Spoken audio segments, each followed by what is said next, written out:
What up, though? And on the cool check-in. Thank you guys for the support. As you know, we're going to be doing this like we always do at this time. I just want to briefly talk about something that we're going to talk about on the show at 4 o'clock on Twitter and on Facebook and on YouTube for the ESPN accounts. But now we're on your account. I just want us to take a second to celebrate a gentleman by the known as Easy Money Sniper, better known as Kevin Durant, for going on an Instagram Live like this one, except instead of featuring two dudes talking about sports, it is a young lady who may or may not be taking her clothes off. But he didn't just join it. He joined it and commented a hi emoji. Just congratulations to you, Mr. Durant. Thank you for doing that. Because you know what? You know how easy it is to switch to your burner account and just do it anonymously? But to do it the way he did it and to own it just makes me so happy. Good for him. Good for him. So I want to say something that's really important to commerce. Rest in peace, Nipsey Hussle. We talk so many times about what's essential business. Banks, supermarkets, UPS, FedEx. We got to make sure we're taking care of our adult entertainers and our porn stars. And Kevin Durant is doing a really good job of giving back to the community in the best ways he can. Let me say something. Like, there's a lot of businesses that are suffering right now, and this is a real topic. Like restaurants, and not just restaurants, all businesses, all commerce, our own business. Disney, no one's going to the parks, no one's going to the cruises, no one's going to the movies. Every business is taking a hit right now, but it's about how to adapt and evolve. And something tells me that if there's one business that knows how to adapt and evolve and go digital, it is the ones that you are talking about. So I would say that those people that work in those industries, there's always a demand and there's always a way to supply. And something tells me that they will learn how to go digital much quicker than all the other businesses. I just want to make sure that we constantly pay homage to them because I think they get left out as there are more strip clubs in Detroit than schools. Okay? They get left out as it relates. So like UPS, like they bring it every day. They bring it every day. Do you think you can entertain somebody and hang from a pole in any way, shape, or form? You know what kind of strength that takes? What kind of practice and sacrifices that go into that? I'm just saying. Yeah, I'm saying, but here's what I'm spinning it positive. I'm saying, you know what? You throw a pole in your house. You open up an OnlyFans account. You get some people to give you some credit card information. You might make more money. You might make more money right now. You know? Good for them. Good for them. Also, you know what's one thing that's very important I just saw in the comments that needs to happen? What's that? It's Molly's birthday. Happy birthday, MQR. No, so what are you doing to make this day special? She married me, Jacoby, and it's her birthday. I want to wish a great question. My lovely wife a happy birthday. Yeah, her birthday's now, and my birthday's going to come up during the quarantine. So how do you execute a birthday during the quarantine conditions? What have you done to make this day feel special for her? What's going to happen later? Like, how do you celebrate someone else's birthday that you're quarantined with? Well, I'm shooting up the club, first off. First off, that's... Not my question. That's for sure. That's the ultimate birthday gift. I think that it's tough because you can't really get out here and make moves, y'all on and on and on. Check it out to the break of dawn. So it's like slide up in CVS, get a couple of cards, get a little bag, try to consider a theme, which is what I always do. So this year's theme was quarantine. Theme? Yeah. Okay. You create a theme. So I was like, what are some of the things that she liked or we're able to do slightly while we're in a quarantine? So it's like, okay, the market's still open, gift card. Got it. CVS still open, gift card. Okay. Her favorite restaurant still open, gift card. And her favorite thing ever still open, the bank. So cash, accepted everywhere. Accepted everywhere. I know you're not giving your wife cash for her birthday. I know you're not. You're just saying stuff. You don't know what she's doing in return for it. You need to get out. You need to go for a walk. You've been in the house too long, Jay. You've been in the house. You need to get out. For real. Like, I know your lifestyle. You played in the NBA since you were, I don't know, what, 21 years old? And so in the NBA lifestyle, flying. You know what I mean? And then in your ESPN post-career lifestyle, flying everywhere. You know, you've got family in Atlanta, you've got family in Detroit, you've got a house in LA, a house in Vegas, you stay in a tri-state, like flying everywhere. And one of the first things that happened during this whole coronavirus, I started thinking to myself, like, I wonder what Jalen's going to do. You know, because he's always on a move. You're always kind of moving and doing stuff, and now you're just at the house. Like, I feel like you might need therapy. Like, we might need to get you, like, I'm going to get you like a weekly therapist just so you can get zen. You might have to start meditating or something, dog. For real. So here's what I love about this program that I want everybody to know. This is raw, uncut, and unfiltered. This is my therapy, dog. A little too much. This is my therapy. I say whatever I think, feel to you and the audience. It so happened that we're not on FaceTime right now because that's what we usually are. That's the only thing that's different. And I want to make sure I try to do a better job of this, stressing it every day. Like, I just want to send a shout out to people that work in industries that are depressed right now, that are firing people, that are laying people off, that are trying to make decisions based on their bottom line. Like, this is going to get worse before it get better. And I know our commander in tweets, when he took the job, he was like, yo, I'm going to skyrocket the economy. And now we're in a recession. And I remember standing on the stage when Barack Obama, at his inauguration in Washington, D.C., Young Jeezy was performing, my president, Jay-Z, Akon, and our country was at a point where we were hoping to overcome a recession. This is about to trump that. And that was tongue and cheek. And so, like, I just want to try to provide some level of entertainment, some level of support, some level of levity to so many people that are about to be devastated. And you know how passionate I am about education. I want to go Governor Jalen real quick. All of the students that are at home and you're able to do your lessons, you better go hug your parents. Hug your mom. Hug your dad. Because you're in a stable situation. There's so many young people out here that don't have cable television, that don't have internet service, that don't have laptop computers, that can't have meals at least 2 or 3 times a day, and they represent the majority. So if you have an opportunity to take care of your business, please do. But for those that don't, I just want to provide them a level of comfort and entertainment because this is a really tough time, Jacoby. So tough that you got me watching Tiger King. Did you finish Tiger King, Doc? I did. 7 episodes. No, you did not. I watched it. No, you did not. 7 episodes. I watched it. Oh. So I love you, dog. And if I say I'm going to do something, I do it. Yo, I love Jacoby, you wanted me to watch it.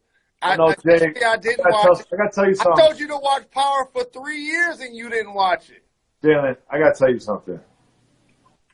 I saw a video today on the internet where the Tiger King was complaining about why people that look like you can use the N-word and why people that look like me can't. And there's a thing about Tiger King. The Tiger King is charming. He's a felon. And he's a bad person. He manipulates animals and abuses them. He takes money from people for endangered cats that he breeds and Instagram pictures, take pictures of them. He's a bad person. But when you watch the documentary, he got the drip. And he uses drugs. He's a bad person through and through. But he has a charm to him. But when you see this video, the charm is gone. He ain't the Tiger King anymore, man. He ain't the Tiger Prince. He ain't the Tiger Pawn. He's nothing anymore, man. You guys, and he did this video. This wasn't a secret recording either, Jay. This is video for something. I mean, it was high definition, and he's talking to camera about complaining about why he can't use the N-word. Does that change the way you look at the Tiger King? I got to tell you a secret, fam.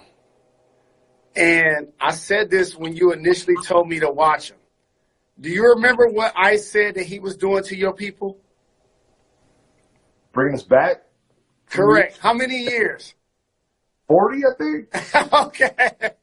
Yeah. 40 years ago, we had segregation, Jim Crow laws in this country. Dog, I see a redneck blindfolded. Yeah. As soon as I saw him, I was like, oh, okay. The way he treats tigers, he'll definitely do that to a black person. No doubt about it. Yeah, I mean, Tiger King, there's no one in that whole story that you like. Like, there's no one to ride for. And, oh, man, I could talk about the Tiger King all day, but you remember the one thing that made me sad? Was, and that's animal cruelty. You remember that's animal cruelty?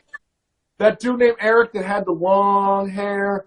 He was kind of like the voice of reason. He was one of the managers at the zoo, and they did an interview with him where he was hammered. They had a bottle of Smirnoff in the background in one interview, a bottle of Smirnoff in the background, and he kind of fell asleep while he was doing the interview. That was rude, man. Jacoby. Let me tell you something. If black people allowed it, all of the people you see in Tiger King will be terrific slave owners. They will be amazing.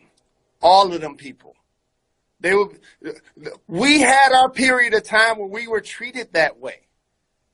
That's how we were treated. And worse.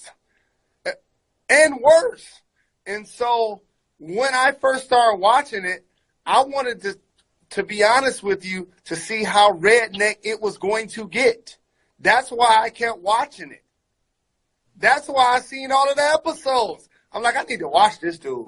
See, I'm one of the people, and I want to tell everybody, watch your friends,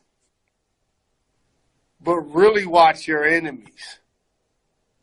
And so I was paying attention. So I got the remote in my hand on a daily basis. I ain't going to even say the channels, but I'm watching all the political channels. And when I saw Tiger King, I was like, Streets is watching.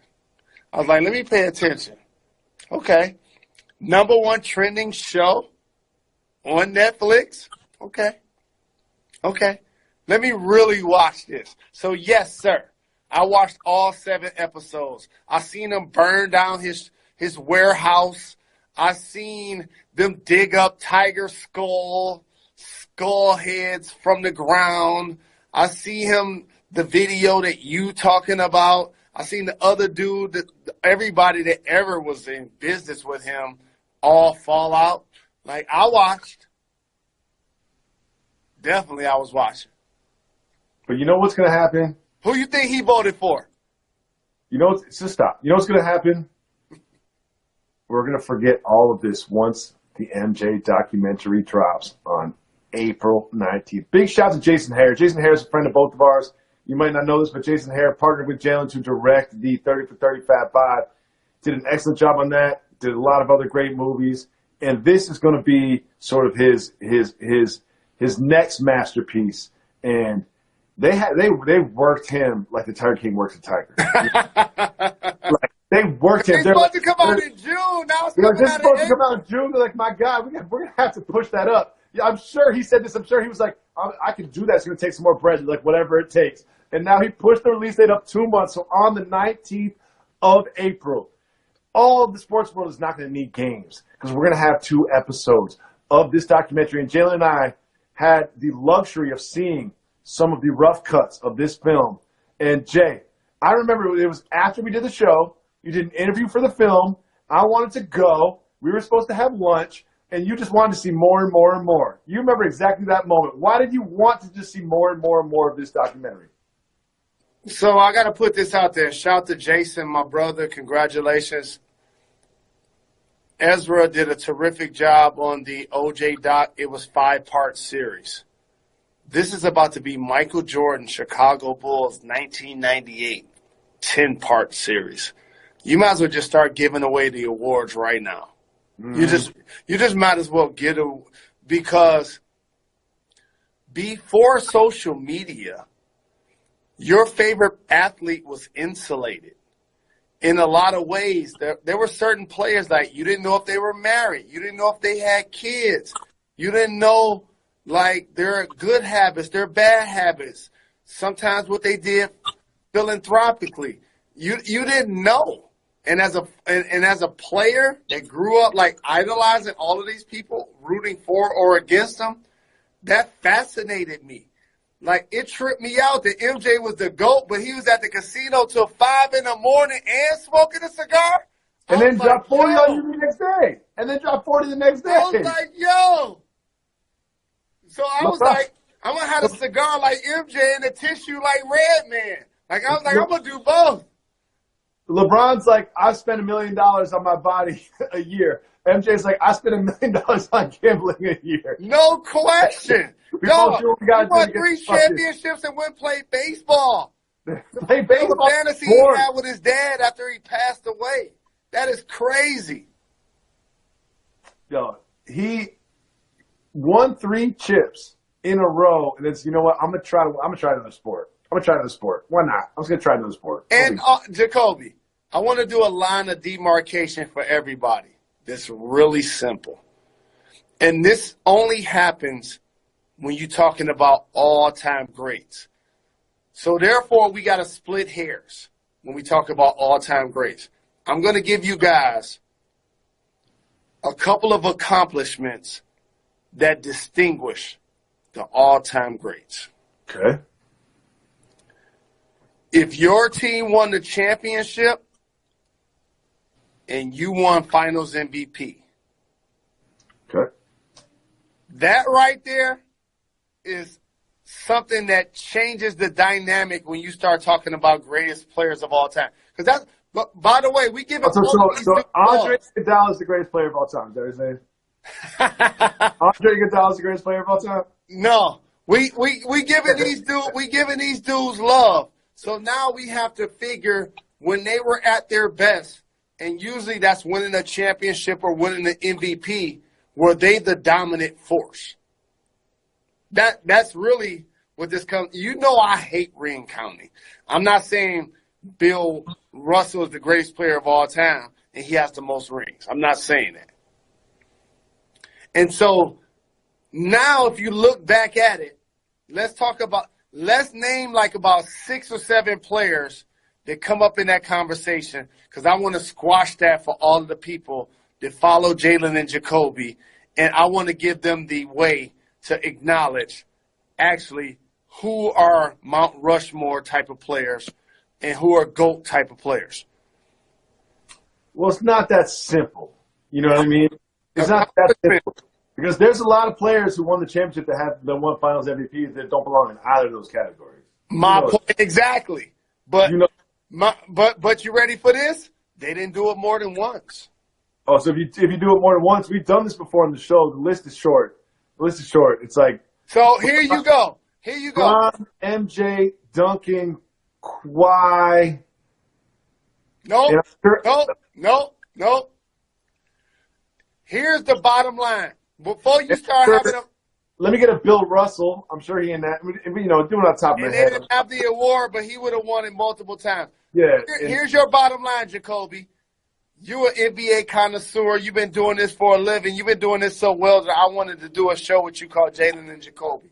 And 9 years later, you're a producer extraordinaire, and we're doing this program. Tell me the players in your history and or watching the NBA that have won 3 Finals MVPs. Jordan, LeBron, Russell. Oh, no, they didn't have the award back then. Jordan, LeBron. But you can add Russell. He count. I'm trying to think. Jordan, LeBron, Kobe. Jordan, LeBron, Magic,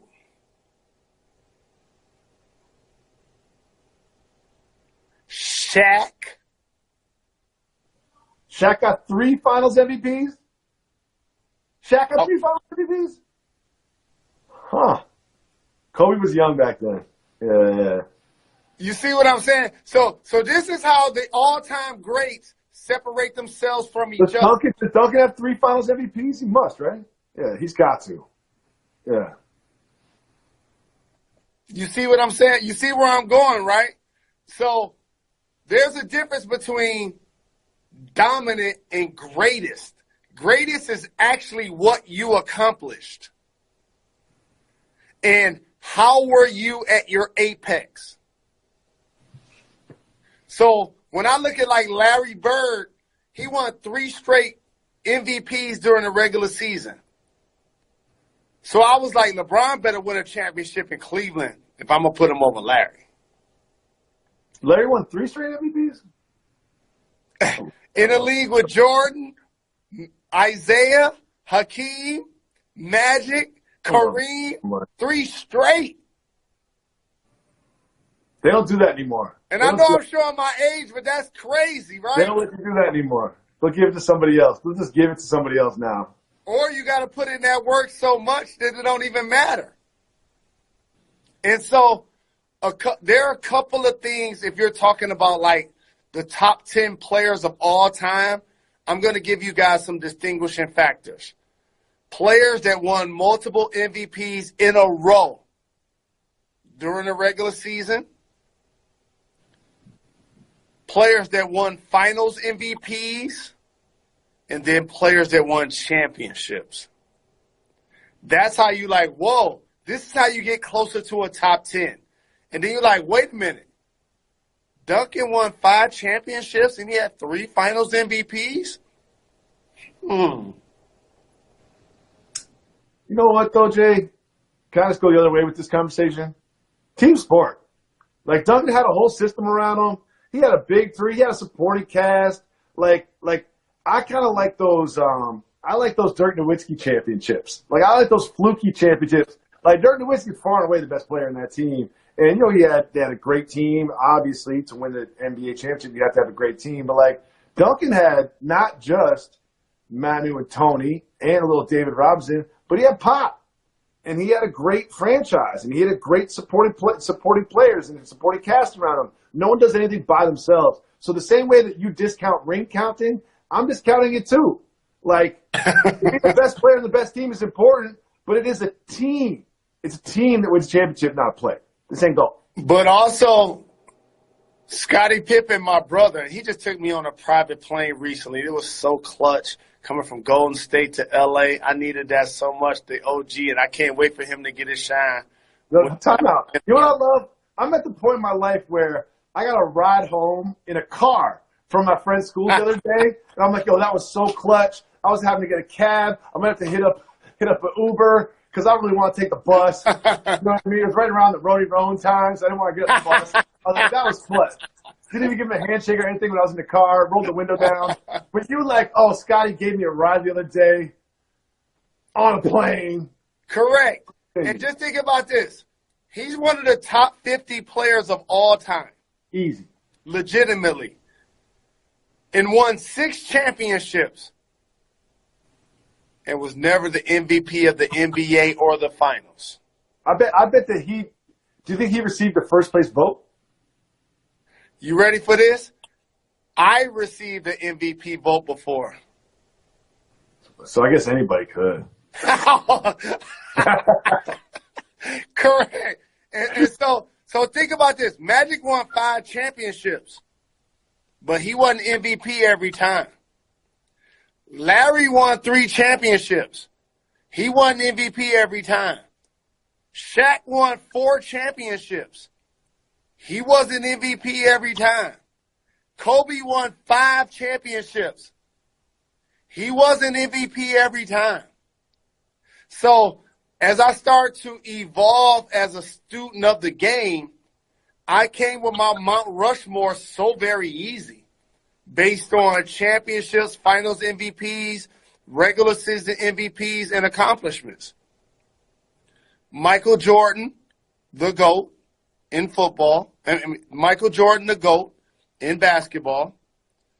Kareem Abdul-Jabbar, 6 championships. He won 6 MVPs. Hi! One of our production assistants on Jalen Jacoby. Chloe, say hi. Hi, Chloe. How are you? All right, you're supposed to go now. Go. Your go hair see, looks great. go see Mom. You ready to go for a walk? All right. It'll be yours in 5 minutes, Chloe. So you got Jordan, 6 championships, 6 MVPs. Bill Russell would have won at least 6 MVPs in his 11 championships. I'll put him third, actually. Second is Kareem Abdul-Jabbar. Kareem Abdul-Jabbar is the most accomplished basketball player of all time, including Michael Jordan. Let me teach y'all something. Kareem Abdul-Jabbar is the most accomplished basketball player of all time. And he was socially conscious. Don't get it twisted. This is easy. This is easy. Easy. I can't even disagree with you on this. He just came at a time where there was Jim Crow laws and there was segregation. Kareem is the NBA's current all-time leading scorer, has the all-time unstoppable shot, skyhook, has 6 championships, 6 MVPs, won 3 championships in college, and he could play as a freshman, and won 4 championships in high school. I'm telling you. He won a championship every year he played. He basically wins every year. He puts on his sneakers. He's scored. The thing is, to score as many points as Kareem, LeBron has to play for like 6 more years. Right. Wow. And Kareem went to college. LeBron didn't. No. Great point. Great point. He went to college. Oh, Kareem. New York City. So people LeBron, forget that he's from Queens, too. He's a New York City guy, too. No question. So to me, if I was doing the Mount Rushmore, it would be Michael Jordan. And by the way, I know there are going to be people online like, I saw you do this a week ago, a month ago, a year ago, 5 years ago. The information changes. Okay. Michael Jordan, number 1. Kareem Abdul-Jabbar, number 2. Bill Russell, number 3. Magic Johnson, number 4. Great. No, LeBron James. LeBron James got to be part of it. No. You know, I'm a LeBron stan, but you're just too old, man. You're too old to see what's right in front of you. You're too old to see what's right in front of you. I know you watch the games. What he does with the basketball, forget the stat sheet stuff, forget the accomplishments, forget the ring counting, forget the averages, forget the basketball reference page, forget all of that. You watch the game. He controls the game like the people that you mentioned, aside from Magic Johnson, don't. Let me just say that. I would say you take Magic and Michael out of it. Like, Kareem and Will, they control the game like LeBron does. Did not. Fam, let me tell you something. Wake me up when a player wins the – so Zion Williamson was that deal this year in the college. And Greek Freak and LeBron were first and second in the MVP. Imagine that being the same dude. Magic Johnson won the championship in college, and then as a rookie won the championship and finals MVP as a rookie. Talk to me. That will never, ever, ever happen again. Where did Magic Johnson grow up? I forgot. Where did he grow up? He grew up in Michigan. Where'd you grow up? Zion Williamson. Where'd you grow up? What did Duke make? Sweet 16? I don't even know if they did. I think they did. I think they made it to the second weekend and got right? Like the Magic won the championship in college. They got off the plane, right back on the plane. And in the championship game, I know I'm going to be off a couple of numbers. Scored 40 at least, had double-figure boards, and had 7 dimes and won MVP. Like, that's the set-off right there. Jay, we got to go because in 1 minute, we're starting on ESPN. Okay, we got to go. So everybody follow us at ESPN. Right now, we're on 59, we about to go to ESPN. ESPN's YouTube and on ESPN's Facebook right now. Go to Twitter, follow ESPN's account right now. Thank you for the love. We appreciate the support. And now, Jalen and Jacoby on ESPN Radio.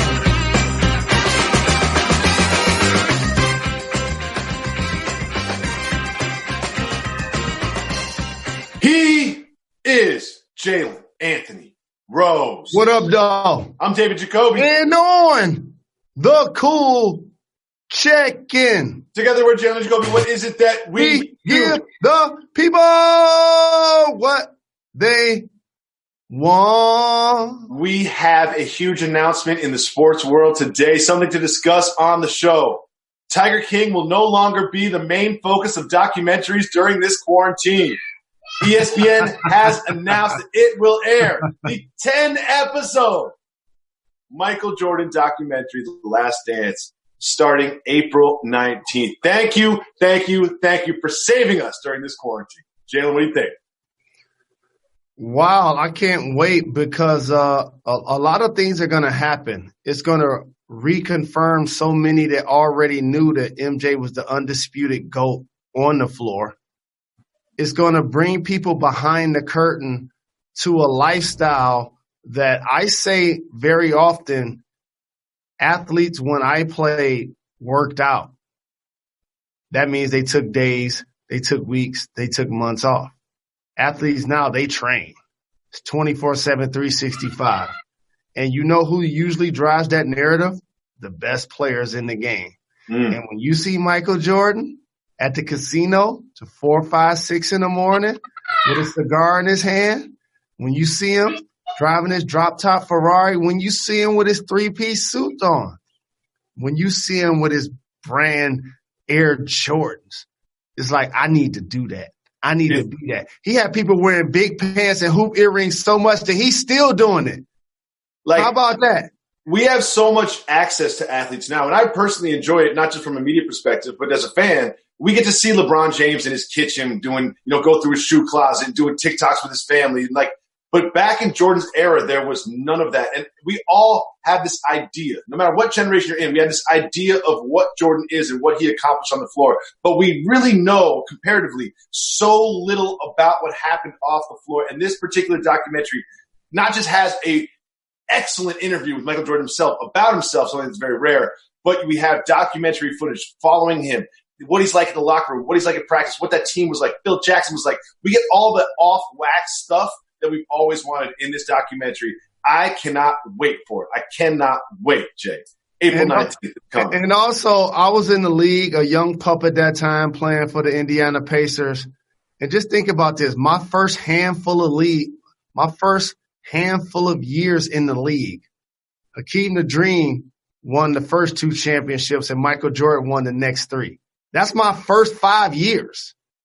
Yeah. Like all-time great top 10 players, GOATs that was out there balling. We played against them 11 times that season that they're going to feature, 1998. 11 times.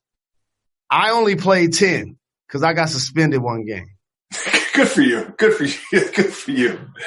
Jalen, switch the speeds a little bit. This one's interesting. It's a report from CNBC that we're all sitting around thinking, if, how, when does the NBA come back? When will we see basketball? And a lot of the iterations that we're hearing lately are this sort of like, I don't know what to call it, kind of like living in a bubble. Sort of like you take the teams, you put them in a bubble, and they don't go in or out, and be very careful about what comes in and out. People get tested and temperatured. It's sort of like this quarantine-style playoff basketball. And one particular location for this to happen would be Las Vegas. What do you think about this idea that I'm not saying is going to happen? I'm just saying it's the most recent iteration of the return of the NBA that we've heard. I did this yesterday on this program, and I'm going to continue to do it, and I'm going to be the lead domino for this. Can we start also acknowledging the WNBA during this period as well? And they should be playing double headers. It will help with the popularity and the finance of the women's game so very much. But back to your question, the NBA has no reason to panic, Jacoby. You can start the season abbreviated. I've seen a couple of lockouts, was in the league and played 50 games and things of that nature. If you didn't have to, if you could start next season in December and play an abbreviated season and still crown a champion in June of 2021 and you don't want to reset the calendar, that's fine. To me, this is a chance to actually reset the calendar. Mm-hmm. I think that there shouldn't be NBA games as early as November 15th. that's when they should start. And this year would be a good time to do that. Play summer basketball. If you have to go into September, of course, the NFL is the shield.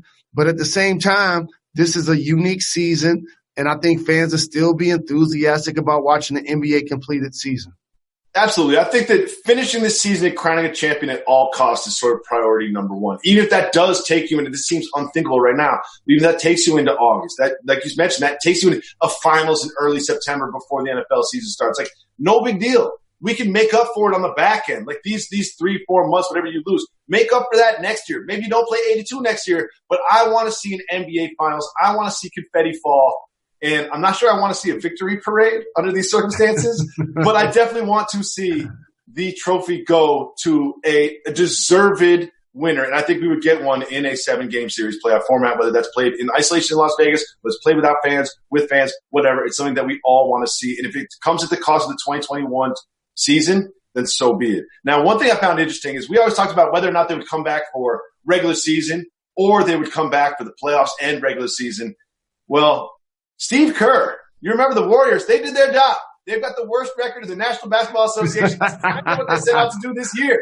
So they had a successful season. And Steve Kerr was asked about him we're sort of ramping back up and playing some regular season games before the playoffs start, whether that be in the later or midsummer. And he said, quote, "Look for us. Our season is basically over. If the league was somehow to start up again, it's very unlikely we would be playing regular season games given that they'd be such a time crunch. Who knows?" I love that Steve Kerr is like, y'all want us to do what? Play basketball games? Like, we packed it up. We'll be back next year with Steph, Clay, and Draymond, and a draft pick. We're good. What do you think about Steve Kerr's comments? The opposite of the very fine KRS reference to this show. Steve Kerr is basically saying, they are done. They are done. They are done. And I want to acknowledge something. Steve Kerr and Robert Horry are two of the most underrated role players in the history of the NBA. Robert Horry was with the Rockets and Hakeem.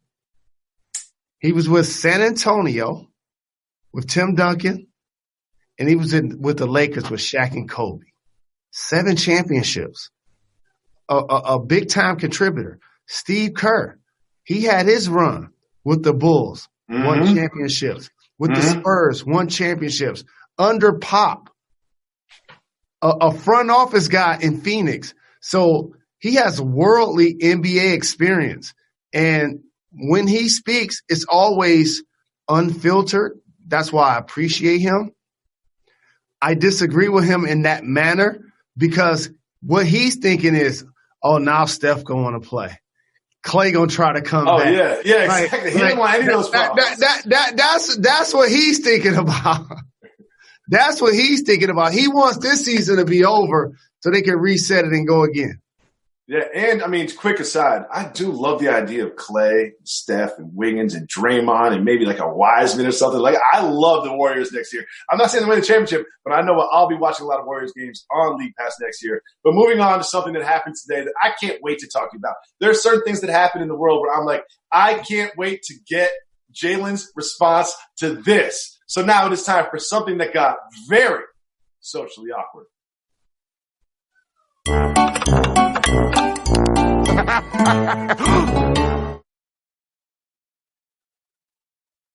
Jalen, we've all spent some time on Instagram Live. You can always catch us on Jalen's Instagram Live every day right around 3:30. And it seems like every time I look at Instagram where there used to be stories, it's just people going live. And I love it. We're all alone in our homes. Get a little look into people's lives, whether you have 10 people watching you or whether you have 100,000 people watching you. It's just fun to sort of get that peek into people's lives. And one thing that's been prevalent is there's been some young ladies that have taken this opportunity to dance exotically and perhaps erotically during Instagram Lives. And one thing about the Instagram Live functionality is you can see not only who joins the lives, but you can see the comments. A gentleman by the name of Easy Money Sniper, better known as Kevin Durant, was watching one of these young ladies. Not only did he join the live, but he commented on it, the hand emoji. Just a little hi. How you doing? Jalen, what do you think about this socially awkward move from Kevin Durant? I personally love it. So there's a few terms that I'm learning through this crisis that we're dealing with. One is pandemic. I'm going to start using socially distancing. And another one is essential. And we talked about it a little bit on the program yesterday. Just don't get us canceled. We can get canceled right now. I just want you to know. Adult entertainment and strip clubs is essential. Jalen, just stop. This is one of your worst takes. You've had so many bad takes. I'm trying to tell you. This is one of your worst. This is honestly one of your worst opinions you've had. I'm trying to tell you. Tell you that while we're trying to stay away from each other, you want to bring people together. Social distancing does not work in that world. Do you realize certain environments, it depends on if you have drinks or not. Certain environments don't give lap dance; they give table dances. Jalen, stop. You can socially distance at adult entertainment establishments. One of your worst ideas. This has gone digital. The Gentlemen's Club has gone to Instagram Live, and Kevin Durant is not only going to this virtual Gentlemen's Club, but he is waving. He's commenting. He's not just saying, "Oh, I'm gonna be here. I'm gonna lurk in this little thing and not comment." He's going there. People see Easy Money Sniper join, and then he's not just really, he's waving hello, just showing a little gratitude to those at home by themselves, just trying to get a little clout from taking their clothes off of the camera. And you know what? I respect and admire Kevin Durant's forthrightness in doing this, because if I was going to do this, knowing he has many burner accounts, I would probably use one of those. Well, he probably thought it was one of his burner accounts and he pressed the wrong button. But I have to say this, because there's so many professions that are on strike, that are laying people off, that are firing people, that are trying to do what they can to save money. Don't underestimate the adult entertainment industry. That's strip clubs, that's porn. They deserve your support too. They have families as well. And if you and I weren't married and weren't esteemed people that worked for Disney, we'd be doing the same thing. He's single, dog. You got a wife and 3 kids. I like it. I just like the idea that not only was he there, he decided to comment. You have to actively do something with your phone and announce your presence and get the attention of the person doing it. Like, he did it, and you know what? Can I teach you something, dog? Great job. I love you very much, and you look handsome today. There's so many people as an athlete and as a multimedia personality to say, "Hey, Jalen, you're doing a great job. I'm such a fan of yours. Can I take a picture? Can I have an autograph?" It's the exact same thing with entertainers. It's the exact same thing. When somebody like the Easy Money Sniper is in their comments, it shows a level of appreciation and gratitude for what they bring to the table. I'm all for this. We need more of this. Great job, Kevin. Great job. We need more of this. Show the video. Show her video. Show her video right now. No. Why? No, we do not have her video. We do not have that as B-roll. That is not part of our production today, Mr. Rose. It seems like sometimes you get too comfortable. You know what I mean? So you get too comfy. We're not in the big studio. We're in the big lights. You're in your basement where you watch Power. You're just a little too comfortable. You're talking to your boy. You just need to realize. Yeah, because that's what happens when people start podcasts. You know this. Ask the Podfather. This is what happens when you start a podcast. People start to get so very comfortable, they start speaking like they're on FaceTime. Well, Kevin Durant was the only one who got a little socially awkward in the last 24 hours. A gentleman by the name of Ben Simmons. Now, he has a very high-profile, I won't call it girlfriend, but he has a high-profile relationship with a supermodel that just so happened to be sisters with some of the most famous people in the world. Obviously, I'm talking about Kendall Jenner. And whether they're on again or off again, not really doesn't matter much to me. But a young lady named Kenzie Taylor, who's on Instagram, she didn't – see, this is the part I want to ask you about. This might be more of a soft move or boss move.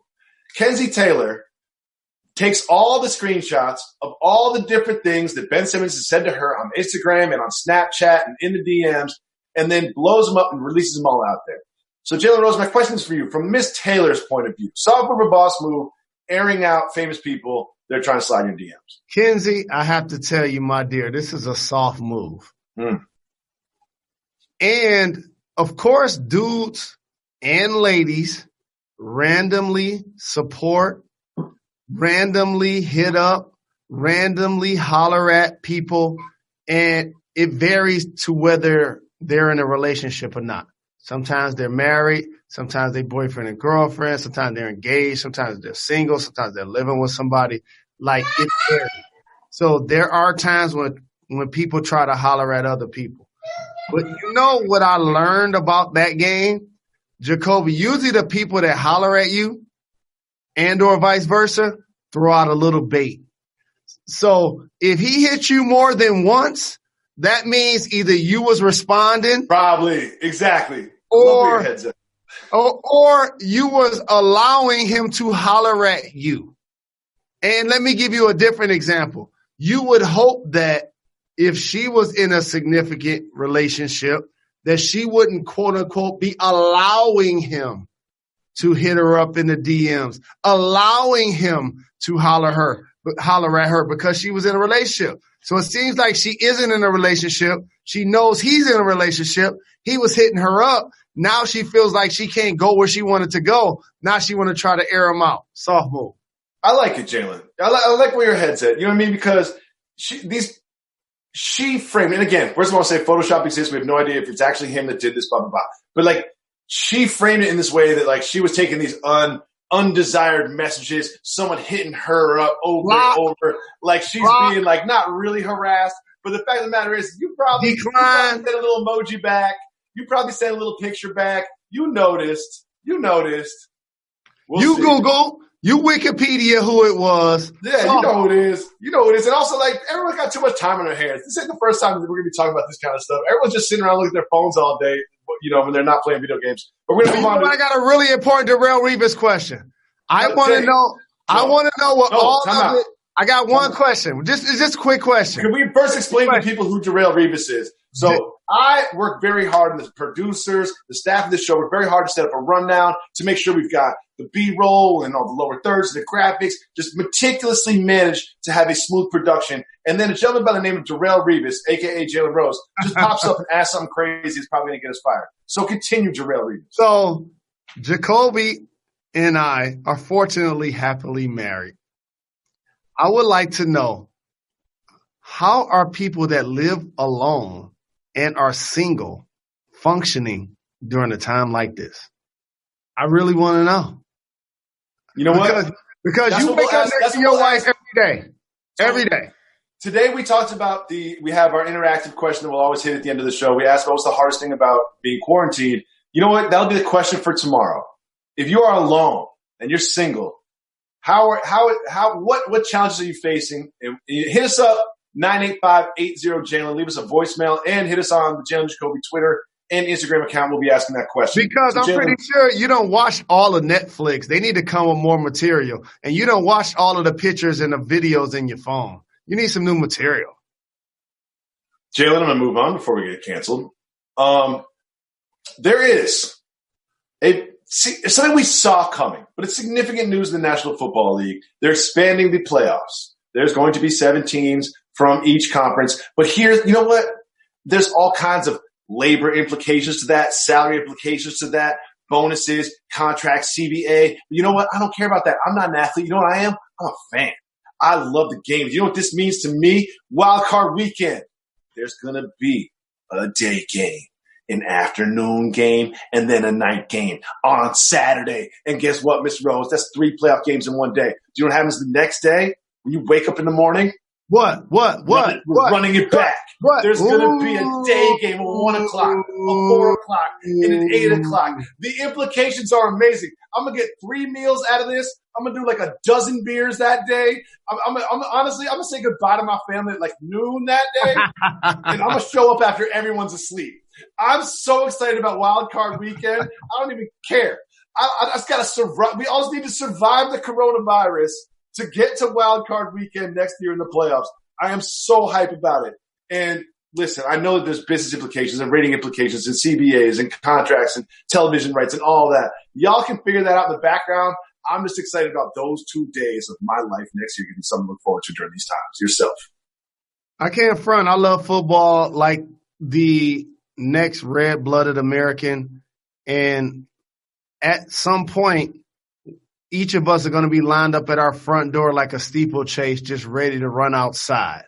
Mm-hmm. Normal and appreciating the opportunity to be able to function and move around.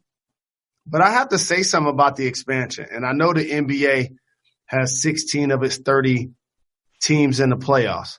I always thought that was too many. Look no further than the Eastern Conference. There are certain years where teams are under 500, That should never happen when squads should make the playoffs. And to be honest with you, I'm blindly going to watch the Shield just like you are. Oh, yeah. But did you really want to see the Steelers this year in the playoffs? Dog, I don't think you heard what I said. I know you don't listen to me. It's not about who's playing. It's about that day. It's about 3 playoff football games over the course of 10 hours. Like that. Gotcha. Oh, I'm just thinking about I'm going to eat the wings. I'm going to eat the nachos. I'll get like a steak later. I'm going to have like 4 cups of coffee, 12 beers. It's going to be – like, I might go to Vegas. You know what? I'm going to book a hotel. I'm going to get a suite in Vegas for the next wild card weekend. And I'm going to get you a suite too. I know you're not going to come, but I'll just give it to somebody else. I'm just going to book you one. Jalen, we are all dealing with the coronavirus in different ways and quarantine. It's sort of a national pandemic, a global pandemic, and a tragedy. It is. There's going to be a lot of loss of lives. But one thing we have to do on this day is pay some homage and respect to one single life that we lost a year ago today, and that is the musician Nipsey Hussle. Not just a musician, did so much outside of the studio and in his community. Jalen, you can have the floor to represent the life of Nipsey Hussle. Well, represent neighborhood Nip. And I actually had a place for a really long time in downtown Los Angeles. Got a chance to shake hands and kiss babies with them. We both represented by The Rock. We both represented by Puma. You've seen me wear the marathon gear on this program. Shout to Lauren London and his brother Black Sam, the way they hold down his legacy. And you mentioned one of my favorite things about him. And I try to do this in my own life, how he was 10 toes down in his community. And it's always that balance, Jacoby, of when I'm dipping and dodging in the hood or when I'm too grounded to where jealousy can sometimes lead to my downfall. And that's a revolving door. That's a revolving door that I've had to navigate in particular since I got to college. And he did a really good job of it. It was just an unfortunate day that took place. But one of the things that happened in his untimely passing is that so many people got introduced to his music. Because I remember initially hearing 4 a.m. and I was like, wait a minute. And I know artists don't like this, but usually sometimes you're influenced by where you grow up. So sometimes you just fall into a sound and you don't realize it. Like Detroit, sometimes we have a sound. LA has a sound. Oakland has a sound. Atlanta has a sound. Miami has a sound. It just, you fall into it. Texas has a sound. And when I first heard him, I didn't know where he was from. That's what threw me off. I was like, usually, I fancy myself as a whack DJ. And when I hear somebody, I can kind of pick up where they're from. Of course. And I was like, I don't know where he's from. I was like, is he from the Bay? Is he from the Midwest? And then I was like, oh, he's from Cali. He's from Crenshaw. I was like, yo. And ever since then, he was one of those underground cats that I was listening to. And he was on his way to superstardom. So a year after his passing, I just want to pay homage. Of course. Now, back to sports. Our colleague, Brian Windhorst, he's got his own podcast. You can listen to that. You can also listen to Mina Kimes and her podcast, The Daily, every day, wherever you listen to podcasts, after you're done listening to Jalen and Jacoby. So, Windhorst said that the Nets, obviously, they're going to look a lot different next year than they look this year. And they have a gentleman by the name of Kevin Durant who will be playing professional basketball in that Brooklyn uniform. They have a gentleman by the name of Kyrie Irving who was on and off the court this year. He'll be on the court next year.